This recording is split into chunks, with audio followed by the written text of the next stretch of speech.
Good afternoon. এখন আমরা খেতে বসেছি। আর এখন এখানকার খুব ওয়েদারটা খারাপ, বৃষ্টি হচ্ছে কাল থেকেই। আর আজকের লাঞ্চের মেনু কী কী আছে তোমাদের সঙ্গে শেয়ার করি, ওয়েট।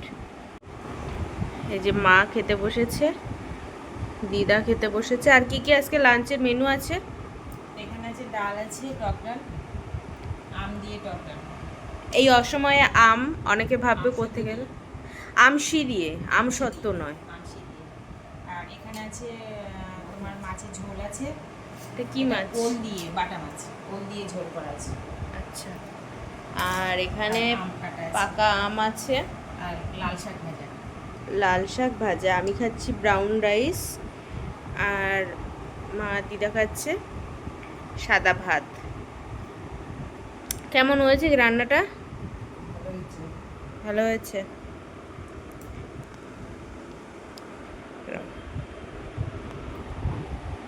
খাও। অনেকদিন পরে শাকটা হচ্ছে।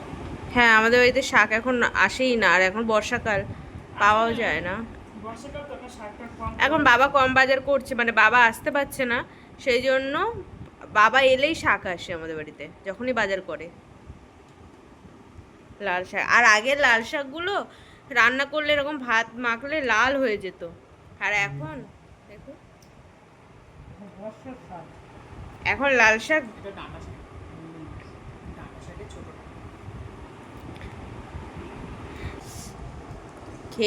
খেয়ে দেখো তো কেমন টক হয়েছে। আর এই যে আমিও একটু মেখে খাই।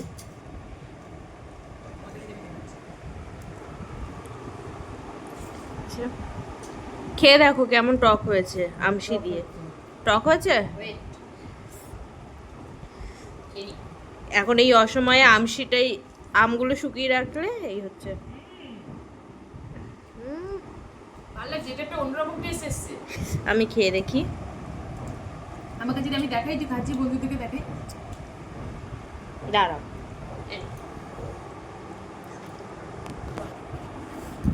দাঁড়াও।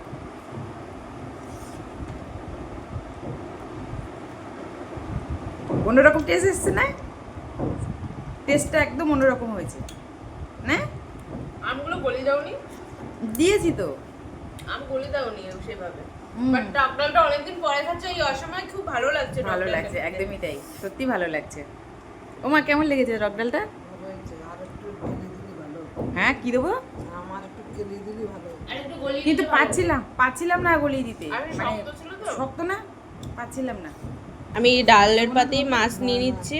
একটু ভাত একটা দেবো না? মাছ নিয়েছি, আর কোনো সবজি নেইনি। আর এটা কি দিয়ে করেছিলে তরকারিটা? এটা ওল দিয়ে করেছি। ওল আর আলু। ওল আর আলু। মাছ। মাছ, এটা কি মাছ? বাটা মাছ। বাটা মাছ। খেতে ভালো লাগবে, ঝোলটা মনে হচ্ছে ভালো হচ্ছে। আমি ডালের পাতেই মাছ নিয়ে নিয়েছি, কারণ আমার একটু ভাত দাও। এখন আর ভাত খাবো না। ভাত নেবো না। দেখো, খেয়ে বলো কেমন হয়েছে মাছের ঝোলটা। আমি মাছটা খেয়ে দেখি কিরকম ফ্রেশ। ভালো মাছটা, একটু মাছের পেটে ডিম ছিল, ডিম আছে রে। নেই, এই মাছের পেটে ডিম নেই। দিদার মাছের পেটে ডিম আছে। হুম। এই দেখো, এই দেখো। হ্যাঁ, মাছটা পেটে ডিম আছে। দেখেছেন? ডিম আছে। আচ্ছা।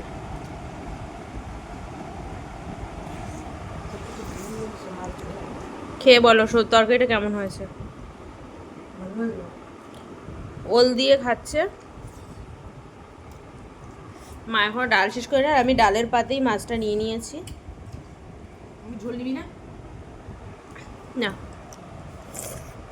হুম।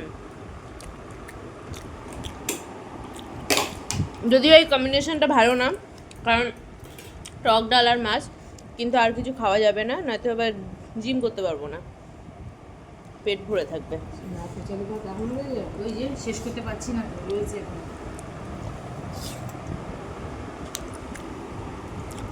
নাও খেয়ে দেখো তো।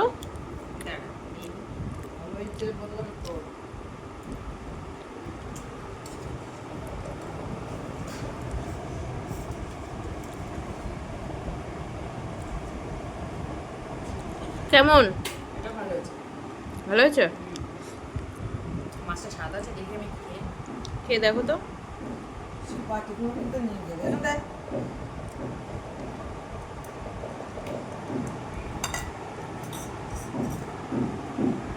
স্বাদ আছে। স্বাদ আছে? যদিও মাছের ডিম হলে একটু কম স্বাদ থাকে, ডিম ছাড়া মাছগুলো একটু বেশি স্বাদ থাকে, কিন্তু মাছটা ভালো। আমার মাছের ডিম আছে। দেখি ডিমটা আলগা করো। এই দেখুন, পেট মোটা পুরো একদম, ঠিক আছে? দেখুন, মাছ না পেলে ভাগ্যিস ডিমালা মাছ পাইনি, তাহলে এরকম দুটো ডিম পেতাম না। কালকে বাজারে গেলে মাছের ডিম পেলে নিয়ে আসবে। আজকে খুঁজছিলাম পাইনি। বৃষ্টি হচ্ছে না, ওই জন্য বসেনি। কালকে গেলে নিয়ে আসবে। তো খেয়ে নেই। ওকে। খাওয়া ডান হয়ে গেছে, এবারে আমটা খেয়ে দেখি আমটা কিরকম মিষ্টি।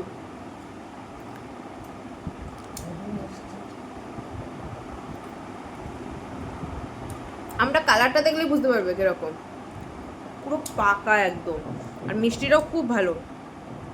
আমটার নাম কি? চৌসা। খেতে খুব সুন্দর।